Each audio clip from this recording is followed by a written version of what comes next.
सबसे पहले तो सभी को मेरा प्रणाम और सभी को मेरा सम्मान। आज क्रिसमस का दिन है। मैं अपनी ओर से सभी लोगों को क्रिसमस की शुभकामनाएं देता हूं। मित्रों, जब मैं मणिपुर की बात करता हूं तो एक बात बहुत स्पष्ट आती है कि मणिपुर और मातृशक्ति यह दोनों बहुत ही गहरे संबंध के साथ जोड़े जाते हैं। यानी मणिपुर की मातृशक्ति और महिलाओं का योगदान, फिर वो योगदान खेल में हो, लिटरेचर में हो, आजादी की लड़ाई में हो, हर एक विषय में देखा जाएगा तो मणिपुर की महिलाएं हमेशा अग्रगणी रही हैं, आगे रही हैं। इसके लिए मैं आपको बधाई देना चाहता हूं। अभी हम सब लोग जानते हैं कि 5 साल पहले हमारी माताएं, हमारी बहनें इस बात की हमेशा चिंता में रहती थी कि क्या उनका भाई लौट के आएगा, क्या उनका बेटा लौट करके आएगा। एक भय का वातावरण था और उस भय के वातावरण में वो जी रही थी। लेकिन आज मैं और आप सब खुशी से ये कह सकती हैं कि भारतीय जनता पार्टी की सरकार आने के बाद, एन बीरेन सिंह जी के मुख्यमंत्री बनने के बाद ये भय हट चुका है और आज आप पूरे विश्वास के साथ कह सकती हैं कि आपका भाई अगर बाहर गया है, आपका बेटा अगर बाहर गया है तो वो सही सलामत घर वापस आएगा। यह खुशी का वातावरण आप लोगों ने देखा है। मित्रों, ये मैंने जब कहा कि महिला शक्ति, तो मैंने सिर्फ कहने के लिए नहीं कहा, आपका सामाजिक और आर्थिक योगदान भी बहुत गहरा है, बहुत गहरा है। मैं मणिपुर आया तो मैंने नाम सुना ईमा कैथिल का। मैंने पूछा ये ईमा कैथिल क्या होते हैं? कहने लगे ईमा मार्केट, ईमा मार्केट। मैंने पूछा ये मार्केट क्या होता है? तो पता चला कि यह मार्केट महिलाएं ही चलाती हैं और महिलाओं के आशीर्वाद से चलता है। ये महिला शक्ति को हमको समझना है। मैंने रास्ते में शारदा देवी से पूछा, तो बोलना कि मेरा मायका आ रहा है, मेरा मायका आ रहा है। मैंने एन बीरेन सिंह जी से पूछा, मैंने कहा बाईं ओर में क्या है? कहने लगे ये ईमा मार्केट है, ईमा मार्केट। मैंने कहा ये ईमा कब से, मार्केट कब से? तो बीरेन सिंह जी का बहुत पुराने समय से, मैं जब बच्चा था तब भी ईमा मार्केट आया करता था और देखा था। यानी महिला सशक्तिकरण, विमेन एम्पावरमेंट, उसका दूसरा नाम मणिपुर है। इस बात को हमको समझना चाहिए, इसको हमको ध्यान रखना चाहिए। और जब कॉमनवेल्थ गेम्स होते हैं, जब ओलंपिक्स होते हैं, तो जो छड़ी लगती है, जो लड़ी लगती है, कहीं मैरी कॉम, कहीं हमारे अपने वेट लिफ्टर मीराबाई चानू, कभी हमारे अपने उस कार्यक्रम में बॉम बायला जी, देवी जी और हमारे वैश्राम जी, एक से एक नाम उभर करके सामने आते हैं। तो आज जब मैं इतनी बड़ी महिला शक्ति को यहाँ देख रहा हूँ और बच्चों को बड़े सज धज करके कार्यक्रम में शामिल होते देख रहा हूँ, तो मुझे एक नया मणिपुर देखता है जो महिलाओं की ताकत पर खड़ा है। उसको हमको समझना चाहिए और यह खुशहाल मणिपुर की तस्वीर है। This is the happiness index of a society. ये समाज की खुशी का प्रतिबिंब है, जहां महिलाएं इतनी बड़ी संख्या में और वो पूरे तरीके से अपने पारंपरिक वेशभूषा में तैयार होकर के आती हैं और कार्यक्रम में भाग लेती हैं, तो ये बताता है कि हमारा योगदान क्या है। और उस मातृशक्ति को मैं नमन करता हूं, यह मैं कहना चाहता हूं। मित्रों, हम सब लोग रानी गाइदिन्यू जी का कभी भी योगदान भूल नहीं सकते। उन्होंने जो एक योगदान अपना किया रेवोल्यूशन में, जो ग्रेट रेवोल्यूशन उनके द्वारा हुआ, जो उन्होंने साहस दिखाया, जो उन्होंने बहादुरी दिखाई, वह भी हम सब लोगों को याद रहती है। और मैं उसके लिए रानी जी का नमन करता हूं और प्रेरणा लेता हूं कि हम सब लोग किस तरीके से इस कार्य को आगे बढ़ाएं। और सरकार भी पीछे नहीं रही है, उन्होंने फाउंडेशन स्टोन ले किया है रानी गाइदिन्यू जी का फ्रीडम फाइटर्स म्यूजियम बनाने का, तो उसका भी उन्होंने कार्यक्रम करने का तय किया है। उसके लिए मैं प्रदेश सरकार को और केंद्र सरकार को भी मैं बधाई देना चाहता हूं। जो फ्रीडम फाइटर्स के रूप में आपने काम किया है, उसको आगे बढ़ाने में भी बहुत बड़ा योगदान रहा। मित्रों, मैं मणिपुर की सरकार को बधाई देना चाहता हूं। आपने बहुत बड़ा योगदान अपने सेक्स रेशियो में किया। बेटी बढ़ाओ, बेटी पढ़ाओ, बेटी बचाओ, बेटी पढ़ाओ, इसको भी आपने पूरी ताकत से आगे बढ़ाया है। और साथ ही साथ जो सेक्स रेशियो है उसमें भी आपने बहुत इंप्रूवमेंट किया और इन्फेंट मॉर्टेलिटी रेट को घटाया है, इन्फेंट मैटरनल और मैटरनल मॉर्टेलिटी रेट को घटाया है और महिलाओं का सशक्तिकरण किया है। इसके लिए भी मैं आपको बहुत बहुत बधाई देता हूं और इसके लिए मैं शुभकामनाएं देता हूं। जहां तक सुकन्या समृद्धि योजना का सवाल है, ये भारत सरकार के द्वारा जो स्कीम चल रही है, यह स्कीम बच्चों को पढ़ाई की दृष्टि से और बच्चों को आगे बढ़ाने की दृष्टि से एक बहुत योजनाबद्ध तरीके से इसमें भी काम हो रहा है।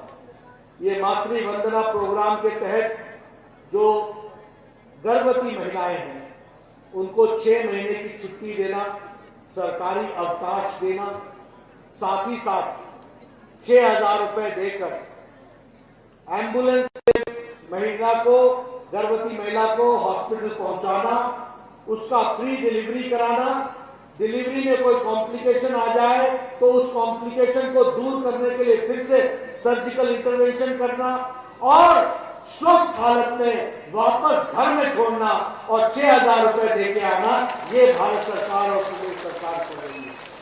यह महिला सशक्तिकरण का एक जीता जागता तस्वीर है, एक जीती जागती तस्वीर है।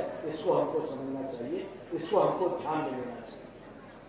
हमारे यहाँ स्वच्छ भारत मिशन चला, आपके यहाँ भी स्वच्छ भारत मिशन में 2,60,000 टॉयलेट्स बने हैं। अब 2,60,000 अगर टॉयलेट्स बनते हैं तो आप अंडरस्टैंड कीजिए कि भारत देश में 11 करोड़ ऐसी बहनें थी और ऐसे बच्चे थे जो घर में टॉयलेट नहीं जाते थे, उनको बाहर जाना पड़ता था। और आपके यहां 2,60,000 ऐसी बहनें थी जिनको टॉयलेट के लिए घर से बाहर जाना पड़ता था, बच्चों के साथ वेट करना पड़ता था सनसेट का और सनराइज से पहले का। आज यहां 2,60,000 टॉयलेट देकर के महिलाओं का सशक्तिकरण किया, एम्पावरमेंट किया है, उनको ताकत दी है। इस बात को भी हमको ध्यान में लेना चाहिए।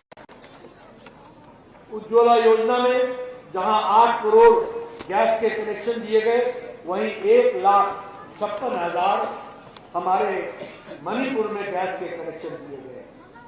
आप सब लोग तो शहर में रहते हैं, आपके पास तो गैस का कनेक्शन होगा, लेकिन गांव में महिलाएं बाहर जाकर के पहले पेड़ काट करके, लकड़ी इकट्ठा करके फिर घर में आके चूल्हा जलाती थी। ऐसी स्थिति थी कि नहीं थी? थी कि नहीं थी? वो घर से गांव में जंगल में जाकर लकड़ी इकट्ठा करके सर पर बोझा रख करके गांव में घर आती थी, फिर चूल्हा जलाती थी, फिर घर वालों को भोजन कराती थी। आज प्रधानमंत्री जी ने यहां पर आपको ये सुविधा दे करके, और इसमें लगभग जो लोगों को जोड़ा है उसमें 1 लाख से 2 लाख से ज्यादा संख्या में 1,56,000 लोगों को इसमें गैस का कनेक्शन दिया गया है। और अब वो बहनें घर में बस एक लाइटर जलाती हैं, गैस जलाती हैं और तुरंत चाय भी देती हैं, बैटरी भी देती हैं और साथ में भोजन का भी इंतजाम करती हैं। यह सशक्तिकरण का एक दिन बना। जब कोरोना फैला था तो उस समय प्रधानमंत्री जी ने सभी बहनों तक पहुंचाने के लिए जनधन योजना के तहत 40 करोड़ बहनों को, 20 करोड़ बहनों को 500-500 रुपए पहुंचाया था। आपके यहां भी जनधन योजना के तहत लगभग 10 लाख अकाउंट में 500-500 रुपए पहुंचाने का काम प्रधानमंत्री मोदी जी ने किया। यह हमको ध्यान रखना। और कब किया? जब लॉकडाउन था। न पोस्टमैन न पोस्ट ऑफिस, सीधे खाते में 500 रुपए का ट्रांसफर, सीधे स्ट्रेट डायरेक्ट बेनिफिट ट्रांसफर हुआ। यह भी हमको ध्यान रखना चाहिए। प्रधानमंत्री मुद्रा योजना के तहत 6.5 लाख लोगों को लगभग 19 करोड़ से 6.50 लाख करोड़ का ट्रांसफर हुआ है और उसी में लगभग 19 करोड़ बहनों को लाभ मिला है। और आपके यहाँ 1 लाख महिलाएं स्टैंड अप योजना के साथ जुड़ी हैं। 1 लाख महिलाओं ने इसका फायदा उठाया है। ये सशक्तिकरण का नतीजा है जिसको हमको समझना चाहिए। उसी तरीके से हम लोग वुमेन डेवलपमेंट की बात करते हैं, लेकिन Manipur women lead women development हो रहा है। इसको भी हमको समझना चाहिए और इसको हमको आगे बढ़ाना चाहिए। ये भी हमको मित्रों, आज भारत सरकार में आपको खुशी होगी और मैं यहां पर खुशी के साथ कह सकता हूं कि हमारे यहां भारतीय जनता पार्टी की अध्यक्षा भी महिला है और महिलाओं को पूरे देश में स्थापित करने का काम नरेंद्र मोदी जी ने उठाया है। यहां महिला अध्यक्षा शारदा देवी जी है। बताइए, आपको पसंद है ना? पसंद है कि नहीं है? ये महिलाओं का रिप्रेजेंटेशन है कि नहीं है? ये भारतीय जनता पार्टी की सोच है जो महिलाओं को आगे ला करके खड़ा करती है। भारत का पहला डिफेंस मिनिस्टर महिला मोदी जी ने बनाया। भारत का पहला एजुकेशन मिनिस्टर मोदी जी ने बनाया। भारत का पहला फॉरेन मिनिस्टर मोदी जी ने बनाया। और अब भारत की पहली फाइनेंस मिनिस्टर महिला मोदी जी ने बनाई है। यह बनाया है, यह हमको समझना चाहिए। यानी पहला डिफेंस मिनिस्टर महिला मोदी जी, पहला फॉरेन मिनिस्टर महिला मोदी जी ने बनाया, पहला अपना एजुकेशन मिनिस्टर महिला मोदी जी ने बनाया और अब फाइनेंस मिनिस्टर निर्मला सीतारमण जी, वह भी देश की पहली महिला फाइनेंस मिनिस्टर है जो मोदी जी ने बनाया है। यह हमको समझना चाहिए। आज 12 मंत्री हैं भारत सरकार में, 12 मंत्री केंद्रीय स्तर। और अभी मोदी जी ने एयरफोर्स में भी फाइटर पायलट्स की इजाजत महिलाओं को दे दी है। यह समझना चाहिए और इसको भी ध्यान में लेना चाहिए। 33% रिजर्वेशन सीआरपीएफ में, सीआईएसएफ में और सेंट्रल फोर्सेस में 33% रिजर्वेशन।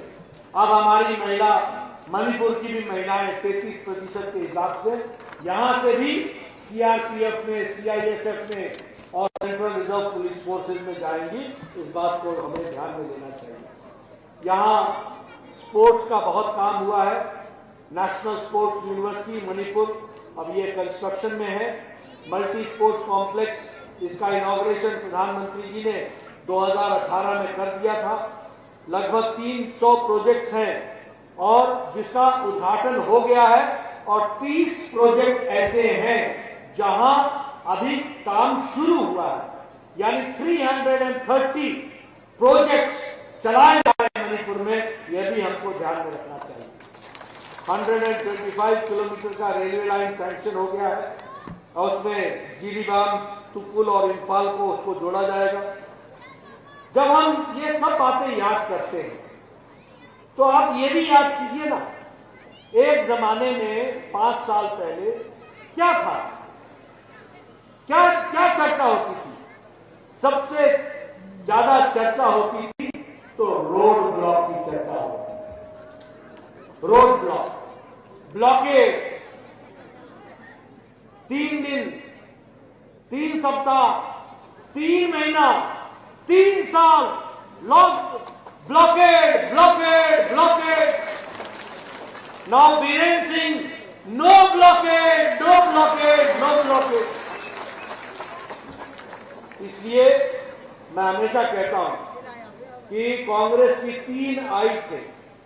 पहला, इंस्टेबिलिटी, कोई मालूम नहीं कौन कहां जाएगा, कौन क्या करेगा, कैसी सरकार चलेगी, हम घर वापस लौटेंगे कि नहीं लौटेंगे, सरकार चलेगी कि नहीं चलेगी। इंसर्जेंसी, इंसर्जेंसी पूरी पूरी प्रकाष्ठा पर थी। और उसके साथ साथ इनइक्वालिटी, अमीर और गरीब का फासला बढ़ता जा रहा है। लेकिन आज जब बीजेपी की डबल इंजन की सरकार आई है तो 3 नई चीजें हुई हैं, 3 आई। एक तो इनोवेशन, दूसरा इंफ्रास्ट्रक्चर और तीसरा इंटीग्रेशन। इंटीग्रेशन, अब कोई झगड़ा नहीं है, इनर लाइन परमिट भी दिया गया, लोगों को इज्जत भी दी गई, सबको साथ जोड़ा भी गया। और go to hill, go to village, ये कार्यक्रम शुरू किया तो एन बीरेन सिंह जी ने किया। इनोवेशन के तहत इसको हमको समझना चाहिए। ये जनता की सरकार है, जनता के लिए है, जनता के द्वारा है। इसलिए जनता के बीच में जाओ।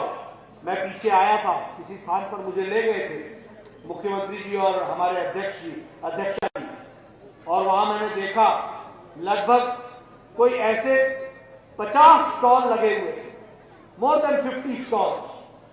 कहीं पर हेल्थ चेकअप हो रहा था, कहीं आधार कार्ड बन रहा था, कहीं राशन बंट रहा था, कहीं लोगों का बीपीएल चेक हो रहा था, कहीं लोगों को और फैसिलिटी मिल रही थी, कहीं लोगों का ऑपरेशन होने के लिए रजिस्ट्रेशन हो रहा था। यानी सरकार आपके द्वार थी, सरकार आपके दरवाजे आई थी। यह डेमोक्रेसी का इनोवेशन है, इसको एन बीरेन सिंह जी ने किया है, यह आपको समझना चाहिए। इसीलिए अब सरकार आपके द्वार आई है और इस सरकार को मजबूती प्रदान करना आपका काम है, इसको भी हमको समझना चाहिए, इसको भी हमको ध्यान देना चाहिए। मित्रों, आपने कभी आज से 5, 7 साल, 10 साल पहले देखा था, 2014 के पहले, कि इतने मंत्री और इतने प्रधानमंत्री दिल्ली से यहां आते हैं? देखा था? इतनी बार प्रधानमंत्री आते थे कभी?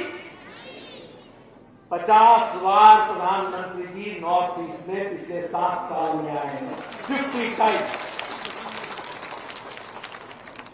ये एक्ट ईस्ट है, ये ईस्ट को मुख्य धारा में लाने का तरीका है, ये ईस्ट को मजबूती देने का तरीका है। और ईस्ट का कॉरिडोर है मणिपुर, इसलिए जो भी इसमें विकास होगा वो मणिपुर से होकर जाएगा।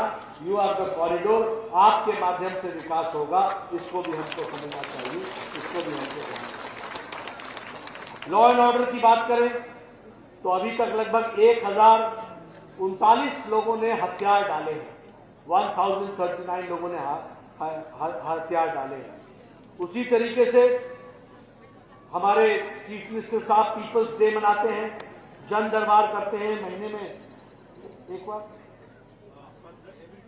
हर एक 15 दिन पर, एवरी फोर्टनाइट जनता का दरबार लगाते हैं और जनता से मिलते हैं। ये सब हमको समझना चाहिए। मित्रों और बहनों, सबसे महत्वपूर्ण है जो अभी ड्रग्स के खिलाफ लड़ाई लड़ी गई। लगभग 11,600 एकड़ में जो गलत ड्रग्स उगाए जा रहे थे, उनके खिलाफ एक्शन हुआ है, इस बात को भी हमको समझना चाहिए, इस बात को भी हमको ध्यान में लेना चाहिए।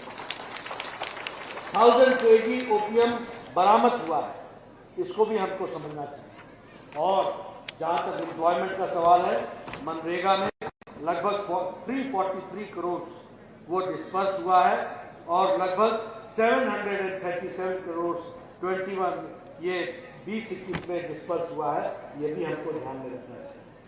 आंगनवाड़ी पर काम चल रहा है। अभी प्रधानमंत्री जी ने स्वस्थ बाल स्पर्धा, बच्चा स्वस्थ है कि नहीं है इसकी स्पर्धा, इसका कंपटीशन करा रहे हैं। 8 जनवरी से लेकर 14 जनवरी तक हर बच्चे का 6 साल का हुआ है, 6 साल तक के बच्चे का लेंथ, वेट, हाइट, वेट और इसके साथ साथ उसकी स्टेंटिंग हुई, स्टेंटिंग तो नहीं है कहीं, इसकी चिंता की जाएगी और भारत सरकार उसको सेल्फ जनरेटिंग सर्टिफिकेट देगा कि ये बच्चा स्वस्थ है, इसको भी हमको समझना चाहिए। ये आंगनबाड़ी केंद्र में होगा। इसलिए मैं माताओं से निवेदन करूंगा, मैं बहनों से निवेदन करूंगा, जिनके भी 6 साल से छोटे बच्चे हैं वह अपने आप को 8 तारीख से 14 तारीख के बीच में वह आंगनबाड़ी में जाएं, आंगनबाड़ी में बच्चे का वेट लें, आंगनबाड़ी में बच्चे की हाइट या लेंथ नापें। जो लेटा हुआ बच्चा होता है, जो छोटा होता है, उसके लेंथ नापी जाती है और जो खड़ा हो सकता है बच्चा, उसकी हाइट नापी जाती है। तो वह नपवाएं और अपने आप को सेल्फ जनरेटिंग सर्टिफिकेट ले कि आपका बच्चा स्वस्थ है, अच्छा है। इस बात को भी पूरा करने का प्रयास करें। 121 नए आंगनबाड़ी केंद्र बना दिए गए हैं। 15 सेंटर्स को आईसीडीएस में बढ़ोतरी कर दी गई है, उनका विकास किया गया है। प्रधानमंत्री किसान सम्मान निधि में हमारे यहाँ लगभग 5,82,000 किसानों को लाभ मिला है। हम चाहेंगे कि माताएं बहनें किसान भाइयों तक इस बात को पहुंचाने का काम करें और हमने एक संकल्प लिया है एन बीरेन्द्र सिंह जी के नेतृत्व में, ऑर्गेनिक मणिपुर, यानी हमारे यहां ऑर्गेनिक खेती है। आप समझिए कि सारे देश में मणिपुर स्थापित होगा ऑर्गेनिक राज्य के रूप में। इस बात को भी हमको समझना चाहिए या ध्यान में देना चाहिए। ओल्ड एज पेंशन में लगभग 1 लाख लोगों को जोड़ा गया है। उसी तरीके से आयुष्मान भारत में, और आयुष्मान भारत के साथ एक और आपकी योजना है CMHT। इसके तहत आप 2 लाख और 4 लाख देते, 4 लाख आप देते हैं। यानी कोई भी मणिपुर में हेल्थ कवरेज से बाहर नहीं है, इस बात को हमको समझना चाहिए और ध्यान में लेना चाहिए। उसी तरीके से आयुष्मान भारत में 42,000 के आसपास बेनिफिशियरीज हैं जिनको 51 करोड़ रुपए का लाभ मिला है।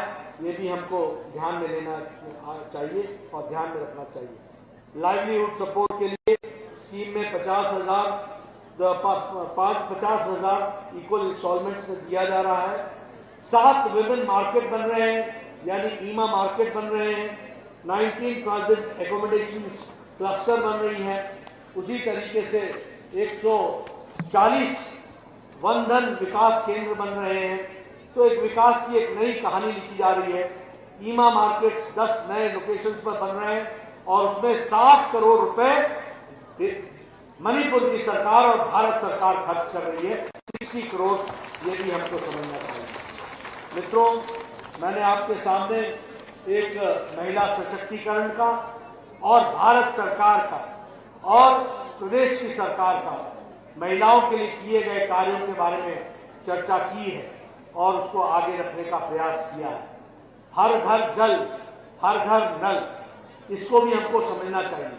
इससे पहले माताएं पानी के लिए इंतजार करती हैं, लेकिन अब हर घर जल और 24 आवर जल, ये योजना लेकर के हम आए हैं, उसका भी लाभ आप सबको मिलेगा। प्रधानमंत्री मोदी जी का सपना है कि हम सुंदर भारत, समृद्ध भारत, ताकतवर भारत और बढ़ता हुआ भारत बनाएं। और यह संभव तभी है जब हम समृद्ध मणिपुर बनाएं, सुखी मणिपुर बनाएं, आगे बढ़ता हुआ मणिपुर बनाए, विकास की नई कहानी लिखे। मुझे खुशी है कि मैं जहां भी जाता हूं, कहीं भी मुझे जाने का मौका मिलता है तो हर एक जगह हाईवे ही हाईवे मिलता है, हाईवे से ही जाने का मौका मिलता है। ये कनेक्टिविटी डेवलप हुई है, इसको भी हमको ध्यान देना है। मित्रों, इस विकास की कहानियों को आप आगे बढ़ाएंगे, हमारी महिला सशक्तिकरण इसकी चिंता करेगी। मुझे खुशी हुई कि अभी आपने 7878786060 नंबर डायल करके, और मैं देख रहा था कि बच्चे भी नंबर डायल कर रहे हैं। वो आज नहीं, कल के नागरिक हैं और वो कल के भारतीय जनता पार्टी के साथ जुड़ने वाले हैं। इस बात को हमको समझना चाहिए। तो आपने भारतीय जनता पार्टी पर आशीर्वाद रखना। मोदी जी के नेतृत्व में ये समाज में विकास को आगे बढ़ा रहा है, आगे ले जा रहे हैं, पूरी ताकत लगा रहे हैं। मोदी जी दिन रात काम कर रहे हैं, एन बीरेन सिंह जी दिन रात काम कर रहे हैं, विश्वजीत दिन रात काम कर रहा है, हमारे शारदा देवी जी दिन रात काम कर रहे हैं। आपके बीच में रह करके आपका विकास में लगे हैं, इस बात को हमको समझना चाहिए। कांग्रेसी नेता मिलते थे क्या? शाम 6 बजे के बाद नोवेयर टू बी सीन। और ये लोग रात के 10-10, 11-11, 12-12 बजे तक लोगों के काम में करते हैं। बीरेन सिंह जी को मैं फोन करता हूं, कल मैंने फोन किया, मैंने कहा सो गए क्या? बोले नहीं साहब, आपके फोन का इंतजार कर रहे हैं। ये चेंज ऑफ कल्चर, ये काम करने का कल्चर में परिवर्तन। हमारे लिए कुर्सी भोगने के लिए नहीं है, कुर्सी लोगों की सेवा के लिए उपयोग का तरीका। इसलिए आपकी सेवा के लिए मैंने इतने काम गिनाए, आपको छाती ठोक करके गिनाए। ये रिपोर्ट कार्ड रखने की ताकत ये कमल के फूल में और भारतीय जनता पार्टी में है, और नरेंद्र मोदी में है, और रणवीर सिंह में है। इसको हमको समझना चाहिए। कभी आपने देखा कि पहले कोई रिपोर्ट कार्ड लेके आया था? आता था? हाँ, नया नारा। कभी युवा को मजबूत करो, अगर घर में युवा पैदा हो गया, अगर घर में महिला पैदा हो गई तो महिला को मजबूत करो, जनता को मजबूत मत करो।